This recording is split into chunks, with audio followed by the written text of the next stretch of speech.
चला, शरयू दिलीप नाणेकर, रामेट टाकळी, जिल्हा परिषद प्राथमिक शाळा रामेट टाकळी. इथं चालेल त्यावर.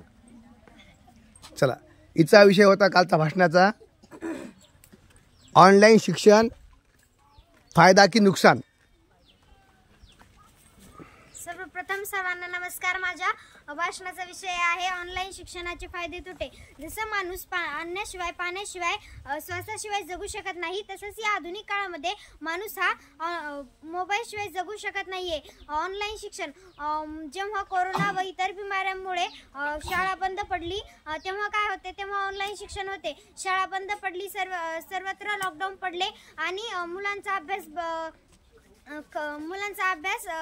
बंद पडत होता. त्यामुळे सरांनी ऑनलाईन शिक्षण सुरू केले आणि त्यामुळे मुलांचा अभ्यास बंद नाही पडला आणि त्यांचा अभ्यास हा सुरूच राहिला. जसं कोणत्याही गोष्टीचा योग्य वापर करणे आपल्या हातात असतो, तसंच अयोग्य वापर करणे ही आपल्याच हातात असतो. जसे की सतत मोबाईलकडे जाणारे हे हात आणि डोळे थांबवणे देखील आपलेच कर्तव्य आहे. जर आज मोबाईल चार्जिंगला लावला तर माणूस हा त्याला 50 वेळा तरी हात लावतो. काय परिस्थिती झाली आहे ना या देशाची. सर आयुष्य तर सोडा, पण माणूस एक दिवस पण मोबाईल शिवाय दूर राहू शकत नाही. एखाद्याच्या घरी काही वेळेस जेवायला अन्न नसते, पण खिशात 20,000चा मोबाईल असतो.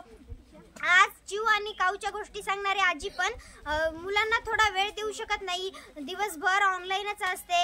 आज मुलगा ऑनलाईन खूप गेम खेळतोय म्हणून मुलाला मोबाईल नाही दिला तर 11 वर्षाचा मुलगाही आत्महत्या करतोय. काय परिस्थिती झाली आहे ना. आज पाळण्यातील बाळ, ज्याला चालता येत नाही असं बाळ ही मोबाईलवर गाणे आणि गोष्टी ऐकल्याशिवाय झोपत नाही. काय परिस्थिती झाली आहे ना. रस्त्यावर एखादा अपघात झाला तर लोक सर्वप्रथम काय करतात, व्हिडिओ काढतात, फोटो काढतात, मीडियाला दाखवतात, पण सर्वप्रथम त्या ॲम्ब्युलन्सला बोलवून त्या व्यक्तीचा जीव वाचवत नाहीत. काय परिस्थिती झाली आहे ना या देशाची. जाता एवढंच सांगेन की कोणत्या गोष्टीचा योग्य वापर करणे आणि अयोग्य वापर करणे आपल्याच हातात असतो, म्हणून कोणती गोष्टीचा योग्य वापर करावा. धन्यवाद. बुद्धिमान माणसाने या कृत्रिम बुद्धीचा शोध लावला असावा असे तरी मला वाटते. कृत्रिम बुद्धिमत्ता म्हणजे काय हो? आज कुठल्याही व्यक्तीला कृत्रिम बुद्धिमत्ता म्हणजे काय हा प्रश्न विचारण्याची गरज नाही. आजकाल लहान बाळापासून तो मोठ्या म्हाताऱ्या वृद्ध लोकांपर्यंत कृत्रिम बुद्धिमत्ता सगळ्यांना माहिती आहे.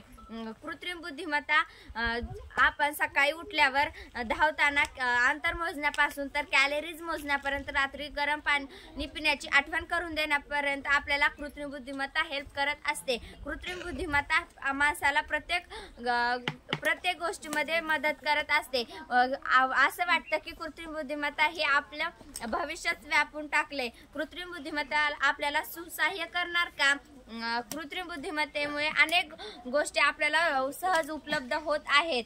The woman is home manager. स्त्री ही कुटुंबाची संस्थापक असते, पण आजकाल आजारी व्यक्तीची काळजी घ्यायला तिला जास्त कष्ट घ्यावे लागत नाहीत, कारण तिच्यासारखा एक रोबोट तयार करून आपल्याला त्या रोबोटच्या द्वारे आजारी व्यक्तीची ही काळजी घेता येते. म्हणजे हीच आहे कृत्रिम बुद्धिमत्ता.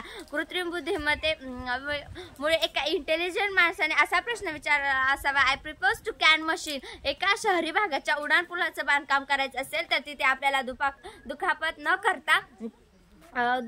करता कृत्रिम बुद्धीचा उपयोग करता येतो. औद्योगिक व कॉर्पोरेट अशा कामामध्ये आपल्याला कृत्रिम बुद्धिमत्तेचा सहजरित्या उपयोग करता येतो. जर आपल्याला आपले भविष्य उज्ज्वल करायचे असेल तर फक्त कृत्रिम बुद्धिमत्ताच कामी येते असे नाही. त्यासाठी आपल्याला आपले स्वप्नही बळकट ठेवावे लागते. डॉक्टर APJ अब्दुल कलाम कहते हैं, मंजिल उनको मिलती है जिनके सपनों मंजिल उनको नहीं मिलती जिनके सपनों में उड़ान होती है, मंजिल उनको मिलती है जिनके सपनों में जान होती है, असे डॉक्टर APJ अब्दुल कलाम आपल्याला सांगत असत. जर आपले भविष्य उज्ज्वल करायचे असेल तर ही कृत्रिम बुद्धिमत्ता आपल्याला समजून घ्यावी लागेल. आई मला नेहमी ओरडून सांगायची स्वाध्याय सोड, पण आजकाल ही कृत्रिम बुद्धिमत्ता ही कृत्रिम बुद्धिमत्ता ही माझा स्वाध्याय न चुकता वेळोवेळी नीटनेटकेपणाने करत आहे. तिची मला खूप मदत होत आहे. आजकाल कृत्रिम बुद्धिमत्तेचे नवीन शोध लागले. मॅपद्वारे आपल्याला अनेक मॅपद्वारे आपल्याला अनेक गावांचा रस्ताही कळाला। आजकाल कुठल्याही व्यक्तीला विचारायची गरज पडत नाही, अहो काका या गावचा रस्ता काय हो। आज आपल्याला जर मोबाईलवर त्या व्यक्तीच्या घराचा त्या व्यक्तीच्या नाव क्लिक केलं तर त्या व्यक्तीच्या घराचा रस्ताही आपल्याला मिळून जाईल। धन्यवाद।